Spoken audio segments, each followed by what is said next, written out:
Well, hello everyone, welcome back to Adrian's Digital Basement 2. On today's video, super mini mail call as you know, so we're gonna jump right into it. This one comes from Jonathan in Austin, Texas. Hi to all my Texas viewers. This one says perishable on it. That means there's some food in here, I would imagine, so I don't want to let it sit around too long. All right, we have a note, and we have 4 packages of candy, and what looks like, I'm just gonna guess, is this a new old stock floppy drive? It's about the right size for that. Oh boy. Yes, it is. Yes, it is. I did a repair. I don't remember if it was the main channel or second channel on one of these drives. I had the original packing material, but I did not have the original manual for the old TM-100. It goes without saying that Tandon was making these drives after Sugart originated this front plate design. The SA400 and the SA390 in the Apple II. The Tandon drives came soon after that, and the TM100 was used all over the place. The IBM PC used the TM100. First it was a single-sided version, then later the double-sided version. And in fact, this paper here seems to talk about those differences that IBM did when they designed the disk interface controller. Well, they didn't really design it, but when they put their own interface controller together, they changed the standard from the original Sugart standard to this weird sort of IBM thing. And almost certainly the Tandon manual here just talks about the Sugart standard using the drive select jumpers as opposed to the old twist in the cable. The note from John says, I'm moving from Texas back to the UK and I was going through my things to pack and I came across this floppy drive that I purchased a while back but never did anything with. I bought it from a chap that was having a bit of a clean out, and he told me that he'd connected to a power supply and the motor worked, but he never really used it other than that. While it's just another old 5¼ inch full height drive, the interesting aspect is that it's still in some of the original packaging and has some documentation that you wouldn't normally come with. Also, some British candy. John. Well, thanks, John. Looking at the candy, I absolutely love these ones. They're kind of chewy, and of course the black currant is my favorite flavor. Not common in the US. Wine gums are also awesome. Looks like these are a US variant because they have the US FDA sticker, and so do these. So John picked these up in the US. So I guess this is Taverner's brand of gummy bears. And then we have fruit gums, also really good. And I'm pretty sure these have the old black currant flavor again, the purple one, that I absolutely love. So I've had these 3 before, but I've never had these jelly babies. So let's take a look at the jelly babies, just real quick before we take a look at the floppy drive. So they seem to be coated either in like icing sugar or maybe cornstarch to keep them from sticking together. And they have humanoid forms and then are kind of indented on the back. Interesting. They taste pretty good too. You can kind of see how they look in the bag there. Not anything like gummy bears at all. More like just chewy jelly candy, sort of softer than you'd think, and very fruit flavored. Definitely not vegetarian with gelatin in them, beef gelatin. And yeah, you can see here, this doesn't use any artificial coloring. It's pretty nice. There's been a lot of talk in the US about that stuff, a lot of artificial colors here. It's using stuff like paprika, turmeric, carrots, for instance, just for coloring. It's pretty awesome. And the flavoring, yep, black currant, as I thought. And there's the cornstarch, although parentheses, coconut? I don't quite get that. Anyhow, not a lot of ingredients, which is pretty awesome. So let's unpack this probably new old stock floppy drive. I mean, it might not be. It could be someone used it and they just put it back in the original packaging. But how freaking cool is it that stuff like this is still actually available? Now let's just get this out of the bag here. We know this was at least tested, because that's what John said in the letter. It's super clean. So I'm gonna say that this thing was never actually installed into anything. We can tell it's a double-sided drive. The controller's the same on these Tandons, whether they're double-sided or single-sided. And let's check out what the tracks per inch is. Oh, 48. Okay, so this is just, oh, there it is. July 21st, 1983. It's a TM100-2. So the TM100-1, quite sure is single-sided, 2 is double-sided, and then there are a couple variants that are 96 track per inch, and there's also 100 track per inch variant as well. So there are a bunch of different versions, and I can't remember exactly what's what, but when you look it up online, you can figure that out. All of these stickers, pretty common to see these on the bottom of Tandon drives. I'm assuming these are various stages of manufacturing and people just stick those on there to indicate that they went through their test station. Let's see how well this thing spins. Oh yeah, it spins perfectly. And something else you can tell is often, okay, so that's kind of normal just from age, but if it's exposed to a lot of moisture while it's stored, it's probably just stored inside its whole life, you can actually start to get a bit of corrosion on the wheel, at least the part that's exposed, or maybe it's the part that's under the belt. Either way, this turns very smoothly. Let me get this sugar or starch off my fingers here. Let's get the belt off. And yeah, pretty good. I mean, the bearing is not as free turning as you would think. The drive is currently open, so this is not attached to the clamp. But if the drive is just used a little bit, then this will start to spin more freely. And the motor there, yep, that looks good as well. Let's just take this PCB off. The way you do that is you just remove these two screws. Oh yeah, they're on there. They're on there tight. I think there are brass standoffs under here, so yep, there are. Now, even though their drives are very well made, they do have some issues. So let's just pop the head connectors off. Very nice that they used these gold contacts here.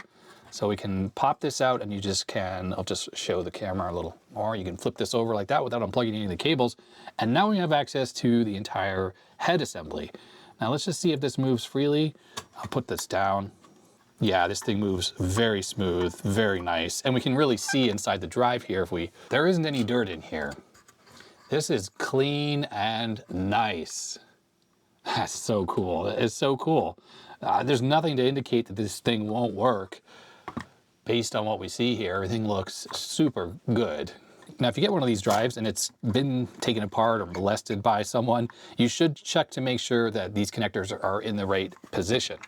Let me zoom up and just show you what they look like. These pins are empty, 8, 9, 10, 11, 12, 13. That's the order. If you're not sure about how these go on, what you can do is just take a marker and kind of like draw across them like this. And then that way, if you kind of do them at a slant, then when you put these back on, if you put them in the wrong order, it's kind of obvious because the lines won't line up anymore. I had the manual to see if there's anything interesting in here. I'll check to make sure that this is uploaded and on archive.org. And if it's not, then we'll scan this in and I'll get this uploaded. So it looks like this thing came from CompuAdd out of Austin, Texas, which is where this drive came from. CompuAdd warrants the original purchase of this disk drive, mini power supply, and chassis. So this would have been installed in something, I guess. And signal cable shall be free from defects for a period of 128 days, so 6 months. And during that time, they will repair it free of charge. This warranty does not cover damages resulting from improperly assembly, blah, blah, blah. Now the date on this manual is 1979 from Tandon. I can't remember when the SA400 came out, but I think it was before that. It was like 1977 maybe? So this drive probably came out a couple years later. The purpose of this drive, it's a mini disk memory designed for random access data entry, storage, and retrieval applications. These applications typically are intelligent terminal controllers, microcomputers, word processing systems, data communication systems, error logging, microprogram loading, and point-of-sale terminals. The TM-100 is capable of recording and reading digital data using FM, MFM, and M-squared FM applications. Not familiar with that one. The read-write erase head is a glass-bonded ferrite ceramic structure which has a life in excess of 20,000 hours. As we know, because it's a normal SugarArt style drive, it has a track 0 sensor, it has an index sensor. So this tells us here, this table of specifications, that this manual was designed for the TM-100 because there, like I said, there were 96 track per inch and 100 track per inch variants of this exact drive. They look the same on the outside. You gotta flip them over and look at the model number and look at that sticker on the drive lever. I doubt this has the schematics in here, although pretty sure they're available online if we just look around a little bit. Oh, pretty sweet. Cat's eye pattern available on some of the test points when using an oscilloscope. There's a whole section on alignment of the drive. Drive preparation, radial track alignment. Cool. I think what I need to do is I'll grab a bench PC. I'm gonna put the belt back on here and then we'll see if this drive works. I bet you it does. There we go, belt goes on that easily. Okay, I'm just getting my bench PC. I have a Pentium motherboard set up and we're gonna set it for 360K. And we will just need to set this drive up. So some of the pins have been lifted out of this jumper block.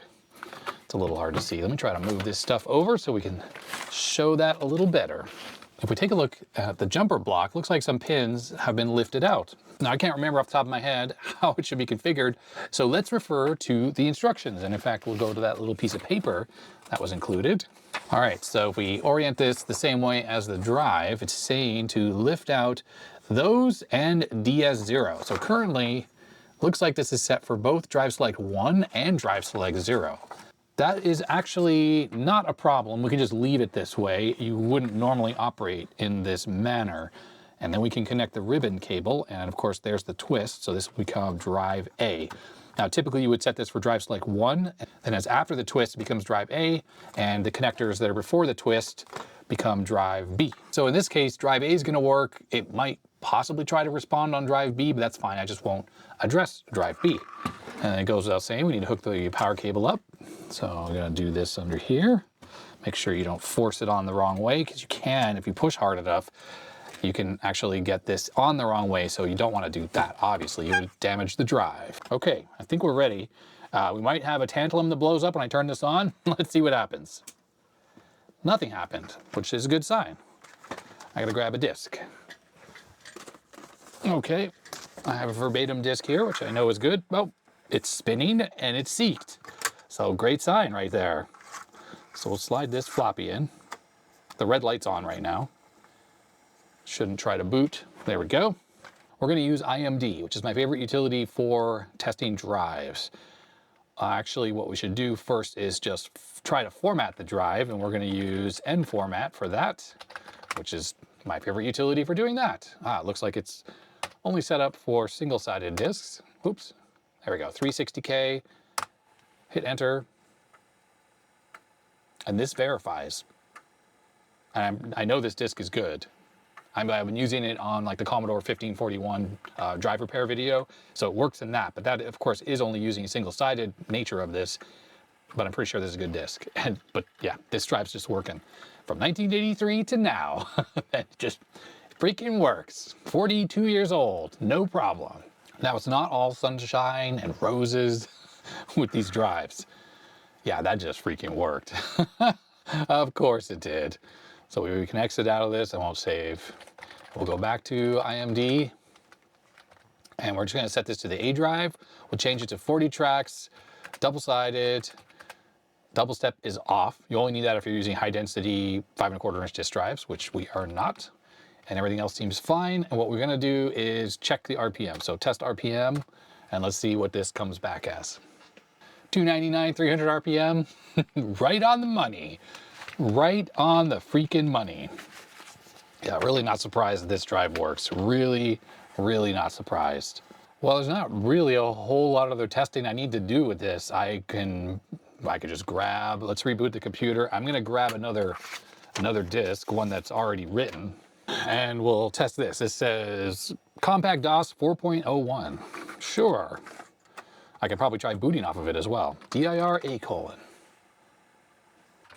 So we're just going to copy everything off the A drive to here. I'm sure this is going to work. Well, I spoke too soon? Maybe. Okay, this is interesting. I need to test this disk in another computer because I really don't know if this is just a bad disk. Stand by. Because what can happen is the disk could go bad just sort of sitting in a box, and data error on drive A for command.com on my other drive over here, a drive that I know is good. So I think what I'm going to do is I'm going to take the disk that I just formatted formatted in this drive. I'll copy files onto it with my other PC here, and I'll make sure this can read all the files. Yeah, so this compact disk must have just gone bad sitting. I mean, it was in a disk box too, down in the basement, so it wasn't exposed to any bad stuff, but that's how they go. I remember this happening when I was a kid. The things would just stop working like in a box, and I'd go to use it and I'm like, it's broken now. What I'm going to try to do is try to format this compact DOS floppy, and let's see if it's able to format. Could be that it got exposed to some magnetic fields, or the fields just got weak. I mean, I haven't used this disk in years. I mean, who knows? Huh. Interesting. So the drive that's in my PC over there, by the way, is a 360K drive, half height. It's like a much more modern drive than this, but still a 360K drive. And while that copies, what's interesting is this compact disc just formatted without issue on this. So this is the disc that was giving me the data error. And now it's able to be read and written from? Okay, so it copied files onto it. That machine is still copying. We'll just test that in a second, but this disk just appears to have needed a reformat, and now it's fine. Okay, so this is the disk that we formatted in here. I copied stuff onto it on my other computer. Let's just make sure that it is able to be copied or read from. So I'll do this, a:** to here. Just got some random files, and there we go. Yeah, it's reading perfectly. So, yep, okay. The drive is working well. This disk just weirdly needed a reformat. And there we go. So John, thank you very much for sending in this brand new drive. I'm actually gonna wrap it back up. I'm gonna mark it as good, and then I'll wrap it back up, put it back in the original foam, and stash it with my other drives, because sometimes, yep, I have drives that are too far gone, and I have a little stash of these drives now because they aren't making any more of them, and what's on the planet now are the very end. So I do appreciate you sending it over so I could use it in a future repair. Okay, our next package comes from Matthew in Kitchener, Ontario. Hi to all my Ontario viewers. Kitchener's a small city, not too far from Toronto and Niagara Falls, Hamilton. It's all sort of in the general area. It looks like this is, oh, this is from Matt Desmond. Right. These are new versions of the DesTest cartridge that I recently showed on the channel. I got to meet Matt at VCF Midwest last year, and Matt handed off one of his new DesTest cartridges to me, DesTest that is. And it's for the Commodore 64, and the new version, which I think is starting to appear on other channels on the internet as well, has some circuitry on it to allow it to test all of the memory. So it looks like we have a few different things here. The Max-Switch. I think this is the version that has two versions of the ROM. After it tests the first 4K of memory, it then switches in real time to be able to test all the memory. We have a dev board here, dev board as in perf board for the 64. So you can build your own stuff if you want to play around with that. And we have power LED and a reset button as well. And this one also has the reset button and the power LED. And then what's this one? Commodore-ACIA/Max, factorofmatt.com. That's Matt's website. We're gonna have to take a look at what this one is. I'm sure Matt emailed me. I need to go look at those emails. In case you missed my video or other people's videos on the original DesTest cartridge, what Matt ended up doing is writing essentially a new DesTest cartridge for the 64 that doesn't rely on the ROMs on the motherboard or any of the other custom chips, except for the VIC-2, of course, you need that for video output. And it can test the first 4K of memory. And it's using the original Commodore Max mode, which unfortunately, when the PLA maps that mode in, it only gives access to the first 4K of RAM. But Matt's DesTest cartridge is doing some really good quality RAM testing using March testing, which is a lot like all those other test ROMs that I've showed up on my channel that my friend David wrote for the TRS-80 and the Apple II. DesTest brings some incredible visual feedback stuff that the original DesTest ROM doesn't do, so if the system is not giving you a graphical screen, you can still get some info on screen about what's going on. But the limitation was always there about it only testing the first 4K of RAM. If you were able to get the first 4K of RAM working, the whole idea was to put in a regular diagnostic test cartridge and then test the rest. Problem is, on the 64 is all the other diagnostic test ROMs also do a terrible job of testing RAM. They're not using good quality RAM checks like March testing. And I'm pretty sure that's what this cartridge is doing now, is it starts off with that first 4K and then it switches into the full mode, which then requires more parts of the motherboard. Like I think it's gonna need maybe the ROM chips, or maybe not, I'm not 100% sure, and then it will test the rest of the RAM using DesTest mode. So what it's doing is it's leaving that Commodore Max mode and going into normal 64 cartridge game mode, and that's how it's able to access the rest of the memory. So I have my ZIF 64 board on the bench. Let's plug this in and at least see it working on a working system, and then I'll start to cause some faults with this machine, and we'll see what it does. Okay, so as you can see, the machine is working well. I have it hooked up through the Luma code, which is this composite wire here, which is a little touchy right now just because it's not attached properly. So we're gonna turn off the system. There's some jumpers on here. I'm just gonna leave them as is. And let's turn this on. Okay, so this looks like it's using, yeah, this is running the normal DesTest, so it's the first 4K of memory, and I don't have a RAM problem on this machine, so it's all gonna pass. Now remember, this phase of the test does not require the character ROM, kernel ROM, or basics ROM to be installed, and in fact, all the memory can be removed from the board too, and it's gonna work. It tests the color RAM, and there, it switched. It switched automatically. Now it's testing all the memory. Oh, so freaking cool, Matt. Wow, yeah, Matt's really been working on this since coming up with the original DesTest. Me and some other people have been chatting with him about it and said that ultimately this would be the best RAM check there is on the 64 if it could do this kind of swapping. Noticing here, it is checksumming the basic character ROM and the kernel ROM. Kernel ROM is in red because it probably doesn't know what my kernel ROM is, but that's fine. It's because I made it myself, and it's Jaffe DOS. But it's pretty cool. It's able to see that. Now, pre-release copy do not distribute. Obviously, I guess this is a beta copy, so sorry you can't get this quite yet. But Matt is hard at work coming up with this.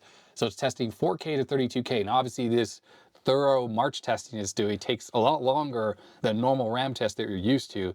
But the cool thing about this test is you could just leave the computer and let it run indefinitely, and hopefully, you know, you come back anytime later and there's a count down at the bottom here, there we go, count. And then we'll tell you how many times it's looped. This is so freaking awesome. Okay, so we're gonna let this run through once.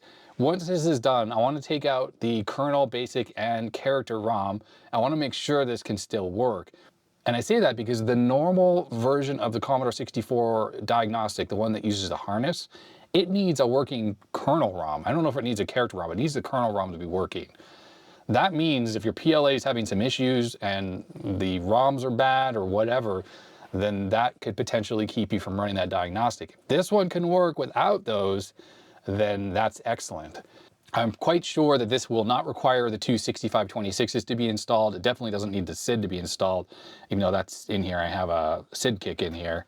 Matt actually took one of his 64s and socketed every single IC on it, so he could start to remove chips to see exactly which ones are required for the operation of his diagnostic ROMs. I don't know if he's published that information on his website yet, but that's something that he is working on. So you could potentially get your 64 down to like the very bare minimum to run it. Now, there are several logic ICs that are needed to run it, I think due to the multiplexing of the RAM and also the way the RAM and the VIC talk to each other. I absolutely freaking love this test. I absolutely freaking love this. This is so great. There's a lot of complexity on the 64 for testing stuff. And that's because the address space of 6502 is only 64K, and that's how much RAM's on the motherboard. But you have to remember that various components on the motherboard, like the ROMs and the VIC chip and IO registers, are all mapped into the address space. So you have to use this register to shadow them in and out and do stuff like that. So it's a lot of trickery to actually reading and writing all of the RAM. And that's one of the reasons why on my Apple II DesTest ROM that I've shown off on the channel a bunch of times, it doesn't test everything except for the first 48K of memory. And that's because that top 64K is all shadowed and banked and stuff like that. And that's because that top part of the memory space is ROMs and IO addresses and things like that. So you have to do some extra work to detect that RAM being there with the language card. And then you have to shadow it or bank it in and out and test different chunks of it. And the same goes for 128K on the 2E and the 2C and the 2GS.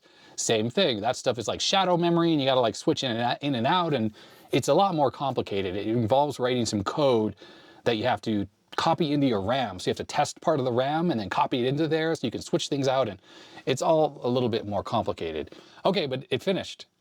So all memory, good. Well, yeah, count is now 1. Oh, that is so cool. So freaking cool. Okay.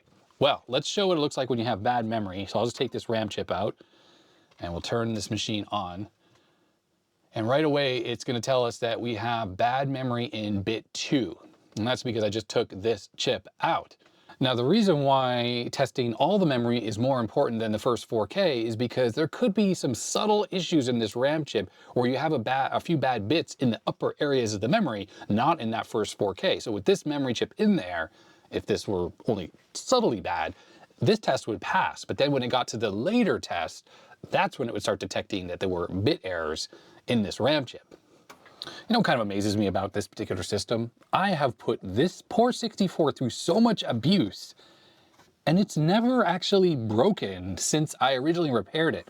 This motherboard was broken. I think it had bad RAM, maybe a bad PLA before I did all the socketing. And it's been through so much, and yet it just keeps working. All this RAM, it looks like I've replaced 3 of the RAM chips, and the rest are good.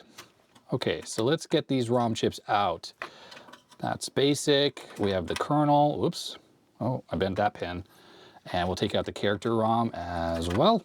And I know for sure that DesTest is going to work this first phase. I want to see if it's working beyond this phase. While I wait, I need to fix this pin that I just bent on my EEPROM for the kernel ROM. All right, the ROM chips have been fixed. Okay. So now it's doing the full RAM test, and yeah, cool. So the checksums for the ROMs are all wrong, but that's because the chips are missing. And easily, if your PLA is not selecting those ROM chips properly, then you're going to get something like that. And if you notice for a split second, those checksums keep changing. And that's because every time it goes to read them, it must read them regularly. It's just reading the bus floating. And I think usually the 6502 is just going to read whatever was on the bus previously. So it's reading from the ROM chip on the cartridge, and therefore the routines, the code that's running is just going to read like random junk basically. But this is excellent. This is a big improvement from the regular Commodore harness ROM. It requires those chips to work. Clearly this doesn't. So you can still have a pretty minimal 64, and I could take out the two 6526s, that's going to work. The SID can be out, it's going to work. PLA has to be in, CPU has to be in, VIC2 has to be in, the clock circuit needs to be there and working. As I said, the RAM does not need to be installed. Of course, it's not going to get to this phase because it's going to fail on that first phase. And some of the logic chips are required as well for this test to run. But this is freaking awesome. So I did notice we have some switches on the back. This has to do, I think, with the way the cartridge works.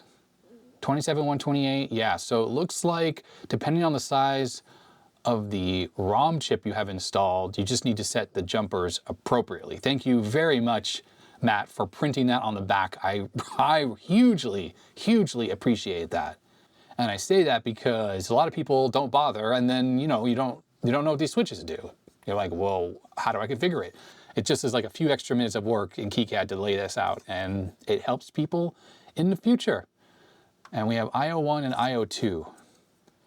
And I think this has to do with the IO address that the original phase 1 ROM uses to engage the other part of this test sequence that can test the full memory. Let's move on to this other cartridge that Matt sent. This one is the ACIA/Max. I think this has to do with a serial port through the cartridge port, which is much faster. I think we're gonna have to look this up. 6551 is a serial UART, and we can see there's a Max, looks like a 235, but I bet you it's just a variant of the 232 with more lines maybe. So what this does is it hooks up a UART right into the Commodore 64's CPU data bus, and surely with the right software allows for much faster serial port capabilities on your 64 or 128. So this must be a replica of some older card that likely gave these capabilities. Most of the time, people do serial port activity through the user port, and without special, very precise programming, I think you can't really get more than 9600 bits per second on this, but even that's really pushing the limit. And back in the day, I think like 1200 baud, 2400 maybe was the max. I think when you're using a UART like this, it's far easier because this is just talking right on the CPU bus. So, and that allows the software just to talk directly to the UART at full, 1 megahertz speeds, and this has its own crystal oscillator, so this thing surely can go fast. 38.4 probably, I don't really know the limit of the 6502 at 1 megahertz. This has no ROM on it, so putting this in the machine won't actually do anything. If we just turn on the computer, yeah, nothing. I think this is called the SwiftLink cartridge. That's what's sort of in the back of my mind. And I never really did BBSing back in the day on my Commodores because I remember I didn't have a Commodore. I was an Apple II person. And Apple II serial ports used a UART. So you had access to higher speeds on Apple IIs because they weren't doing basically bit banging the user port through a 6526, which is how they were doing it on the VIC-20 and the 64. And yes, looks like SwiftLink 232 serial cartridge information made by CMD. Of course, it was. And yep, look at this. It uses a 6551 UART up to 38.4 kilobits per second. So this most likely is a replica. So any software designed to use the original SwiftLink cartridge is going to work with this one. And since this is a cartridge-based solution, you have to use a disk or cassette to load any software that uses this. Or actually, theoretically, it could be stored on your SID kick, because the SID kick on this thing can store software as well. And I wrote the sys on here, 54301. And if we do that command, here we are in a SID kick Pico, and we hit F7. And there we go, I have Adrian's Digital Basement in here, yeah. Oh, that didn't work, that's funny. Let's try that again. Adrian's Digital Basement.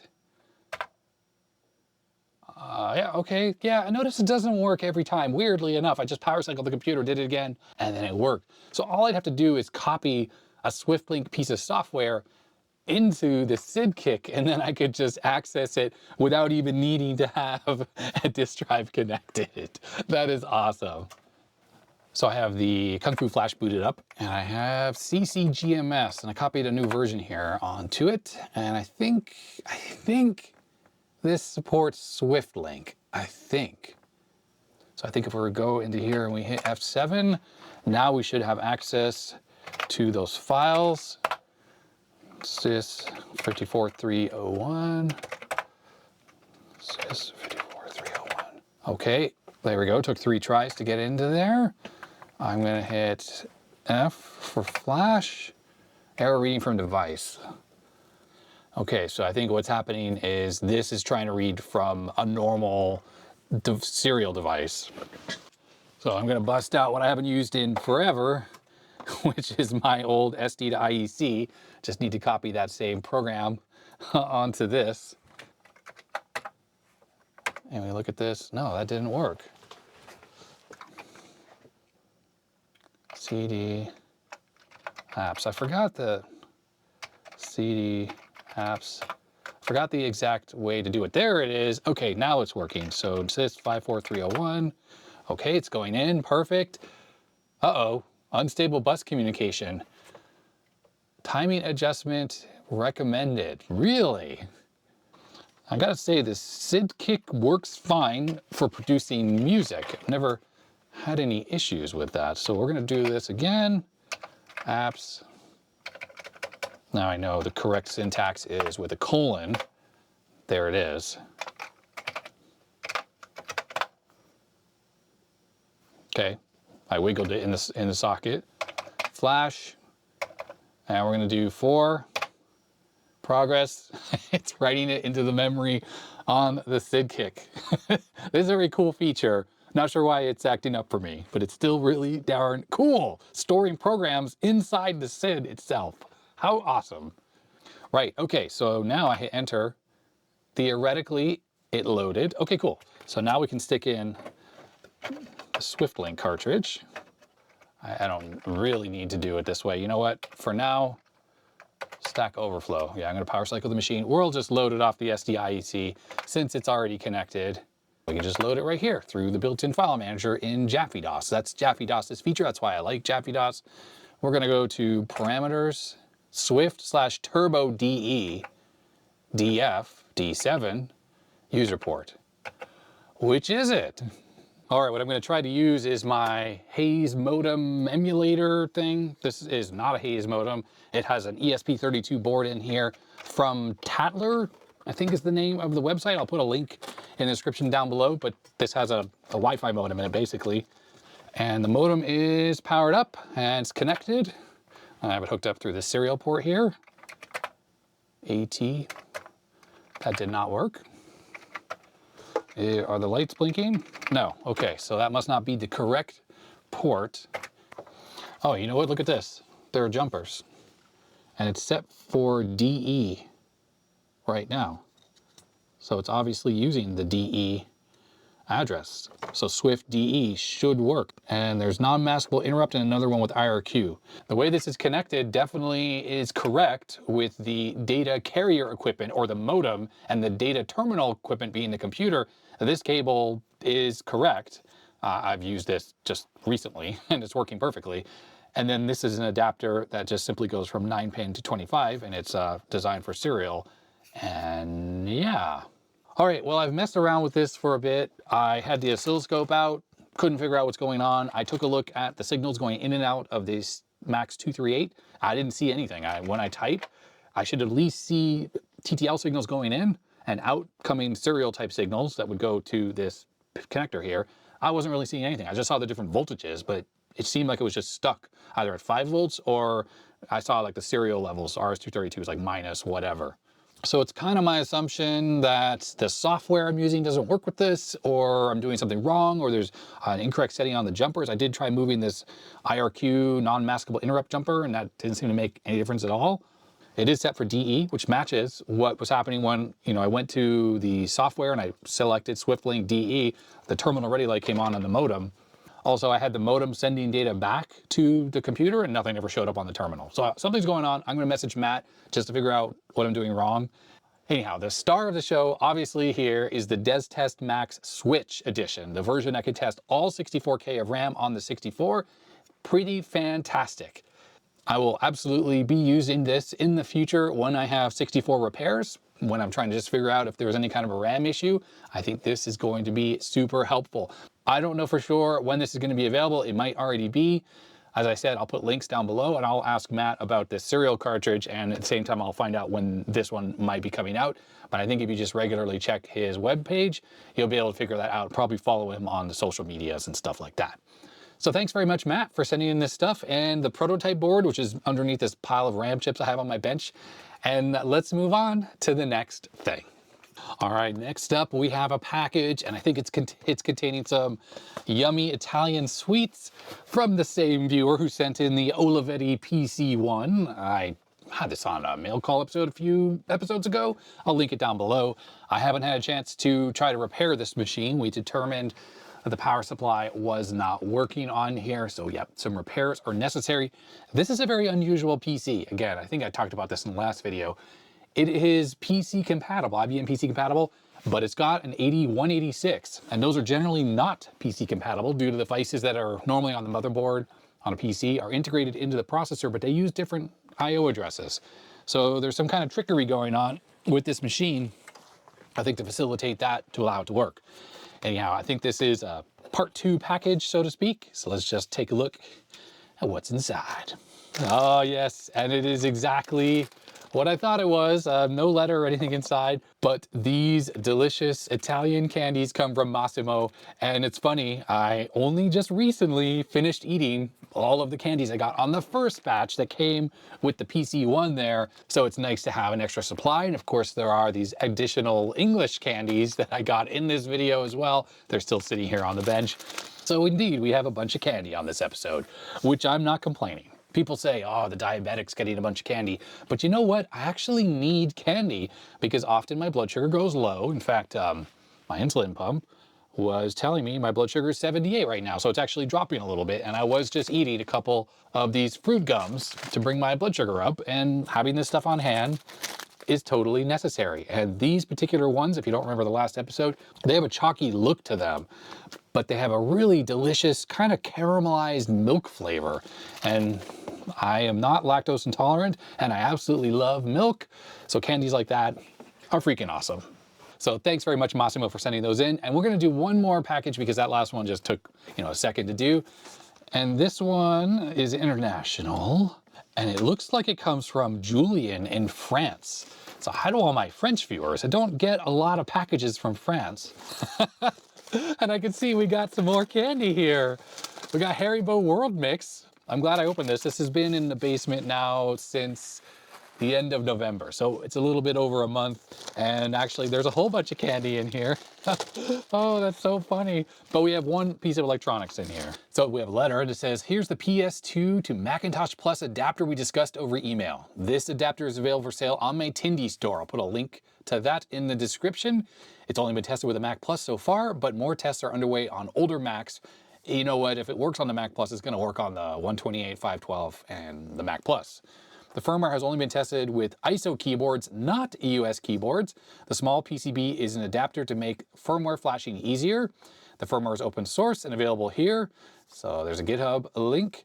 You'll also find some candy and biscuits from France. Be careful with the têtes brûlées candy. They're very, very sour. My daughter loves them. Your YouTube channel is awesome. I love watching it in no brain mode. Keep it up, Julien from France. Thank you very much for that. Look at this. Saint Michel caramel biscuits. Oh, these are gonna be good. Yep, made with butter. French butter in that. Nutri-Score, I guess, is like worst possible E, or like F for fail. Seems like one biscuit, which is 8.3 grams, is 44 calories. It doesn't seem horrible. 2.5 grams of fat from that butter, and then 1.7 grams of saturated fat. Yeah, I mean, it's butter, right? It's just how it is. And we also have some Haribo polkas. I've never tried these. Very interesting. Looks like a nice mix, although I maybe see some black licorice stuff in there. And then we got the World Mix, which obviously just sort of got everything in there. I'm sure there's some of the picabellas in there from Spain that I absolutely love, but are so sugary. And we have some loose candy. These must be, which are the ones that Julien said his daughter loves? Tête brûlée. Oh, right, it is these little ones here. Tête brûlées. Super duper sour. We have some caramel candies as well. Those are probably delicious. Maybe these are like Tootsie Rolls a little bit. Okay, let's see what this ultra sour candy tastes like. Initially, you get a good sour blast, but it's not that sour. It's now sweet, so the sour flavor wore off, and now it's fine. I've definitely had more sour candy than this, but I do love the whole sour and sweet thing going on with sour candies. So yeah, these are good. While I still suck on this candy because it's a slow burn, but it's nice and sweet. Yeah, I like it. It's sweet and sour right now. Yummy. This is the little adapter. So my assumption is using the standard Macintosh pinout, which is different than a regular phone cable. In the US, these RJ12s, I think they're called, are very commonly used for phone handsets, but it's a different wiring pattern. And then we have a normal PS2, that side. Oh, and this is the programming adapter. Okay, so it goes from this little tiny header, which is mentioned here, 1.27 millimeters to 2.54 for easier programming. Must have a status or activity LED of some kind. Okay, I'm gonna have to dig up a PS2. Oh no, look, I have a keyboard I can just plug straight into there, and let me grab a Mac Plus. Okay, here's a Mac Plus I had in my office. I have a keyboard as well that has the correct cable on it. Let's first power this thing up, because I have no idea if this thing actually works. Probably haven't turned it on in a couple of years at the minimum. Looks like I have a note stuck to the bottom. Works. Reflowed solder. Floppy drive needs service. 2.5 megabytes of RAM. All right, let's see if it works, or is it gonna smoke? Sounds good. Sounds good indeed. Uh-oh, though. Got no image. All right, no picture. Oh, look, there it is. Bad solder joints. Okay, all right, the image is nice and clear though. So I gotta get this Bluesky hooked up. The Mac Plus does not power this over the SCSI bus, so I need external power for this. Okay, that's plugged into a power bank. I actually don't know what's on the SD card, so this might not be bootable. If it doesn't boot, I'm not gonna freak out. Oh, it's booting. Nice. Oh, I don't have a mouse. Let me grab a mouse. All right, there is a mouse. Let's go to keycaps, which is the utility that you use on a Mac to test your keyboard. What happened here? Well, while I wait, I'm gonna try out these biscuits here. They are not expired. They're still good for another year. Well, almost a year. So let's cut open the bag. Wow, this thing really is unhappy. I don't know what version of the system this is. What's going on? Let's power cycle the computer. And we'll try again. And I'll try a biscuit. Ooh, yeah, they're buttery, I can tell. Oh, crumbs and all. Mmm. Oh, wow. Those are freaking good. They're so buttery. Absolutely delicious for a biscuit that came out of a package. Wow, sweet, buttery goodness. Also, I see the problem.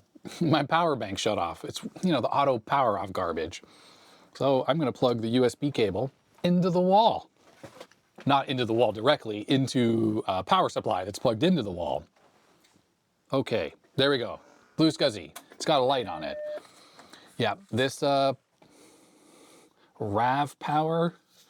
A lot of these you can double click the button or hold it. And it goes into like a mode where it doesn't shut off, but this one doesn't do it. I have another one that's Anchor, I think, and it does do that. I have to say, these biscuits are so good. I want to have another right now. I think it's going to take a moment for these drives to populate. So I'm going to have another one of these. They're so bad, but so good. I'm trying to think of what is close to these you can get here. I've had biscuits like this. Trader Joe's sells a biscuit that's not too dissimilar to this. Let's go for it though.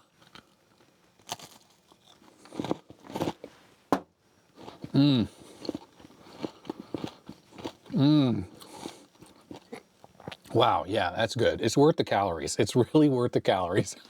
Oh, I kind of like the packaging as well. It's like 2 packages, so if you open one, the other ones don't get stale. Okay, I need to put these away before I eat them all. Okay, Bluesky is powered up. This thing is ready. Now let's try keycaps. There it is. It can detect that this is the American keyboard. I'm assuming if you have a Mac Plus international version, it's going to show the different layout. But you can sort of type on here.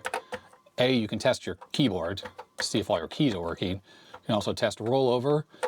2-key rollover, looks like. At least that's all keycaps can sense. But pushing a 3rd key doesn't do anything. And it really helps you diagnose your... Whoa, what the heck? That's the plus key. Oh, wow, that's weird how that works. So plus is shift and that key there. So in a way, when you hit the plus on the numeric keypad, it has to hit the shift key. Otherwise, it's probably the equivalent of an equal sign. And then it's weird how like an extra key appears there. And the other keys like that. Here's asterisk, which I assume is going to do the same thing. Shift 8. Yep. And it's weird. Sometimes it detects that extra key. Now, I think modifiers do support multiple... This thing's making a weird noise. I think modifiers do support multiple pushes. So 3 modifiers plus 2 keys. Anyhow, okay, so that's keycaps working. I'm just gonna unplug the stock keyboard and I'm gonna grab this keyboard here, which is the one I typically kind of use just because it's so small. Just a normal US layout kind of thing. Let's get this plugged into the adapter first. And I have the coily cord. We'll plug this in. Green lights on.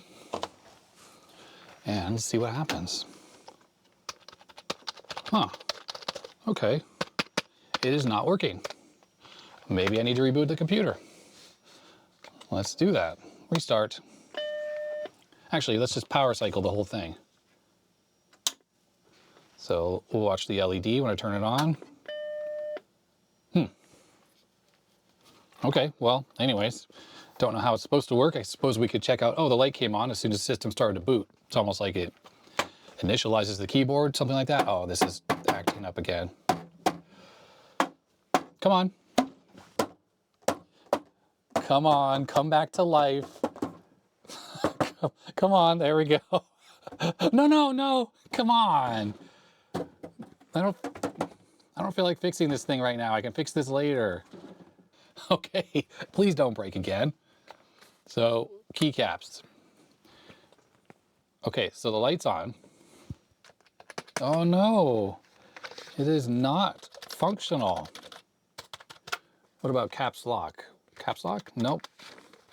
It's almost like this keyboard's not getting any power, but the light's on. It's definitely firmly connected all the way. Okay. I will grab another keyboard to try. Okay, I have my Beast. It's an XT-AT keyboard, switchable, probably in XT mode, because, yep, it was. That's typically how I use this thing. What a beast. Of course, it has a full-size DIN. So we'll use an adapter like so. And the adapter we can plug into our adapter.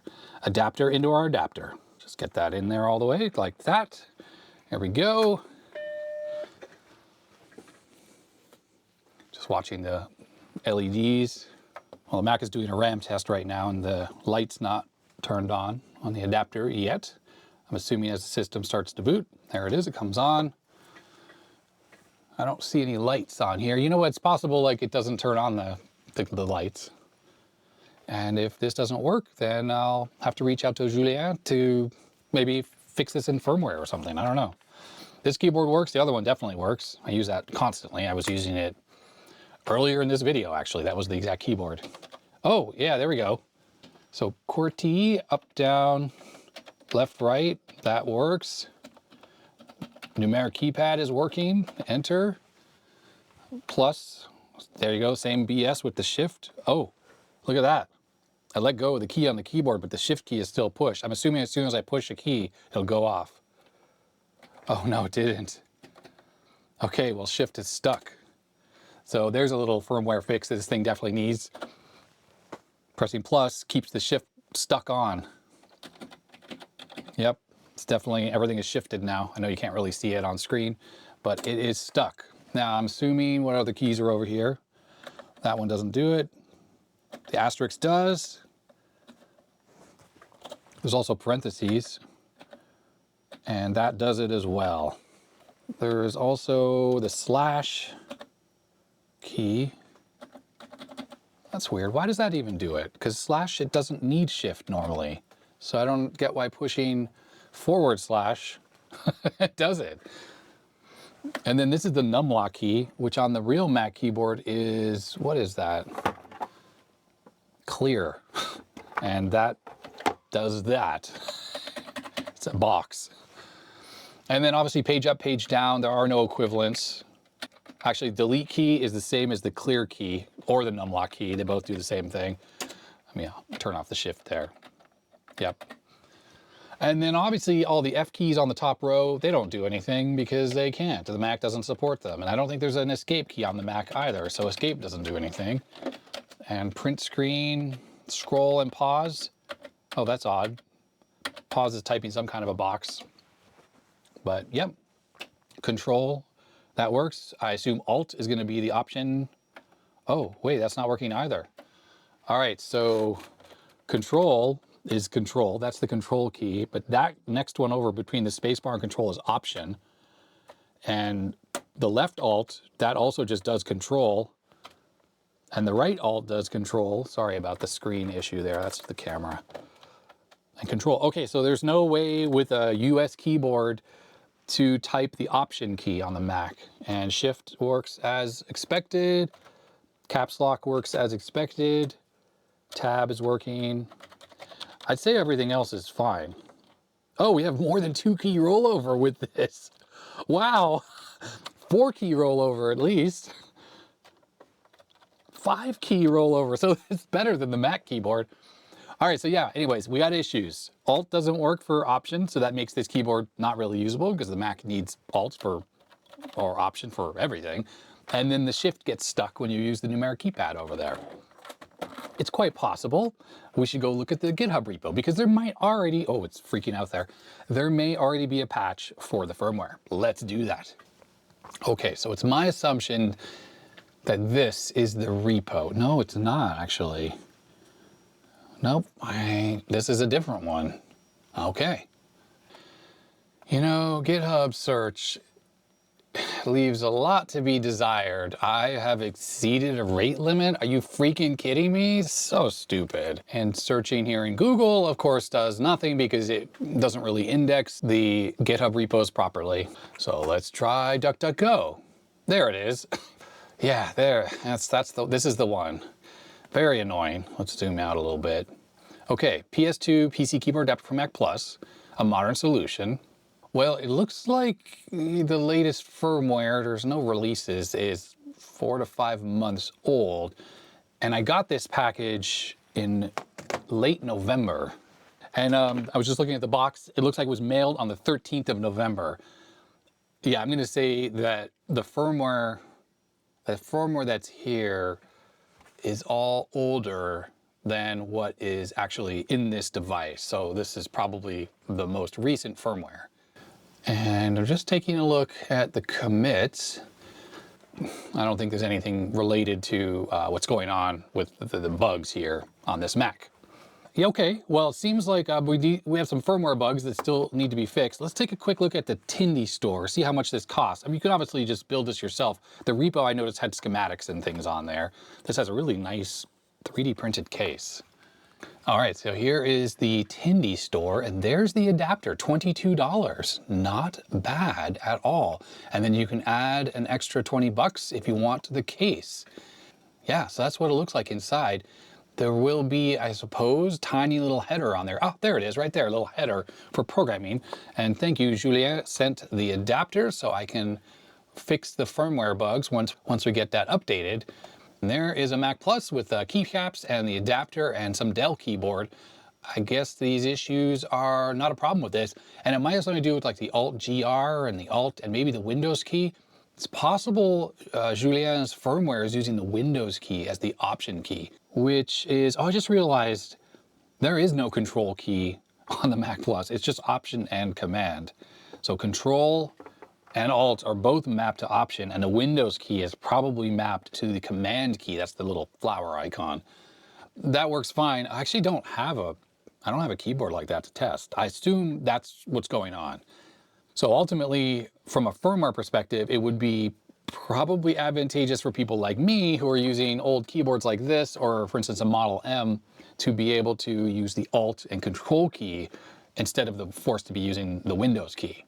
And the only other bug that I really noticed is the numeric keypad just keeps the shift stuck on. That's not a deal breaker, it doesn't break the functionality. It's just the lack of me being able to push the command key on this keyboard that does break the functionality. Anyhow, what's really awesome about this particular project is it is open source, but you can buy one pre-made. And what's very cool is keyboards for Macs, these are really getting expensive. And if you have a Mac Plus or 128 or 512 and you're missing the keyboard and you want to use your computer, well, ultimately, I feel like this type of adapter is a great solution. I mean, not to mention, while these keyboards are cool, the layout is kind of annoying. And obviously, if you use a Model M or even this keyboard, the layout is not annoying, at least not from modern sensibility. And therefore, it's pretty awesome that this does work with the Mac. So thank you very much, Julien, for sending the candy, the biscuits, and this awesome adapter. I hope you watch this video and then we can get this firmware fixed and tested. And then if anyone's looking to get one of these adapters yourselves, as I said, I'll put the links down below to the GitHub repo and the Tandon store so you can buy both of those. And I think that's going to be it for this video. So thank you to everyone who sent stuff in. Matt Desmond for sending in those awesome adapters. Massimo for sending in that awesome Italian candy. And then John for sending in that new old stock Tandon TM-100 disk drive with this awesome British candy, which I am definitely going to enjoy. So if you enjoyed this mail call video, thumbs up would be appreciated. But if you didn't, you know what to do. It's obviously going to be a lot shorter than the last video, which was like 3 hours long of me trying to fix that PC motherboard. It's just how it goes. I'm obviously going to have to do some repair work on this Mac. You know, the most common fault on these Mac Pluses, besides the refa that blows, is the broken solder joints. And I'm shocked that I hadn't fixed this one before, but I guess not. It wasn't written on this little paper. And I did say reflow solder on here, but that didn't fix the problem. Anyhow, if you enjoyed this video, thumbs up. If you didn't, you know what to do. Huge thanks to my supporters. Their names are going up the side of the screen to make it possible to do this full time. You can become a supporter as well. It's Patreon and YouTube memberships. And I think that's going to be that. So stay healthy, stay safe. I'll see you next time. Bye.